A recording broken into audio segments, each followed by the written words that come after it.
Good morning, students. Today we are going to study the short story The Model Millionaire by Oscar Wilde. Oscar Wilde is one of the outstanding writers of the Victorian era. Controversial, colorful, and provocative, he both shocked and amused his contemporaries with his unconventional behavior and writings. He was a leading member of a group of writers and philosophers who believed that art had no ulterior moral purpose. Wilde occupies a significant place in English literature as dramatist, essayist, novelist, and short story writer.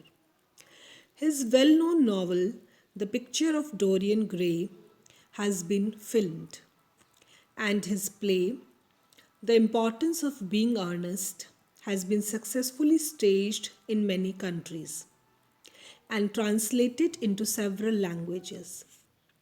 He writes in a style that is lucid, suggestive, persuasive, and ideally suited to capturing a dramatic situation in all its color and suspense.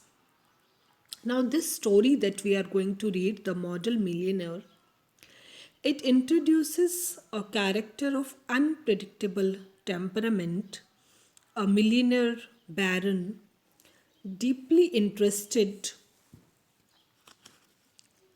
in the fine arts, whose unexpected act of generosity enables a struggling young man to marry the woman he loves.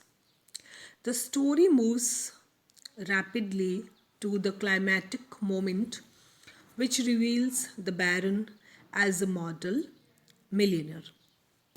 So, students, this story is a very famous story actually, written by Oscar Wilde. It is the story of a young man who is quite a lovable fellow.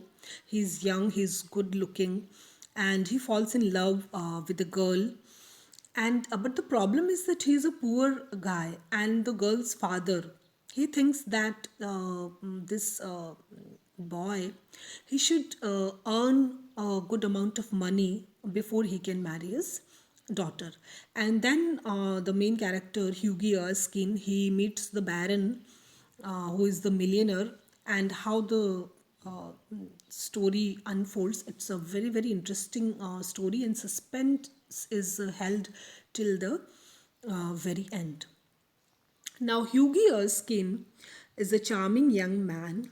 He's wonderfully good looking with his crisp brown hair, clear cut profile, and his grey eyes.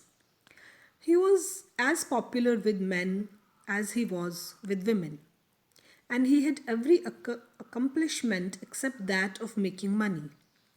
His father had bequeathed him his cavalry sword and a history of the Peninsular War in 15 volumes. Hughie hung the first over his looking glass, put the second on a shelf between Ruff's Guide and Bailey's magazine, and lived on 200 a year that an old aunt allowed him. He had tried everything. He had gone on the stock exchange and for 6 months.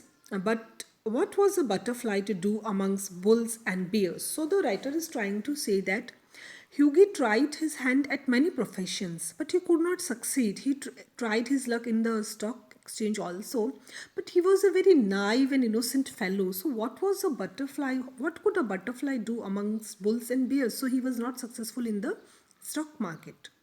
He had been a tea merchant for a little longer, but had soon tired of Pico and Sukong. So he tried being a tea merchant also, but he could not succeed there also. Then he had tried selling dry sherry. That did not answer. The sherry was a little too dry.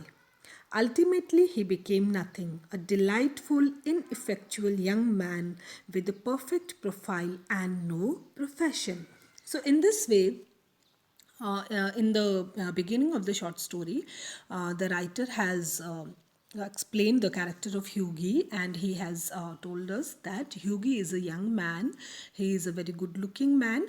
But the thing is that he does not do any job. He tried his hand at many jobs, but he could not succeed at any. So, how incidents take place and how things unfold, that we will study in tomorrow's lecture.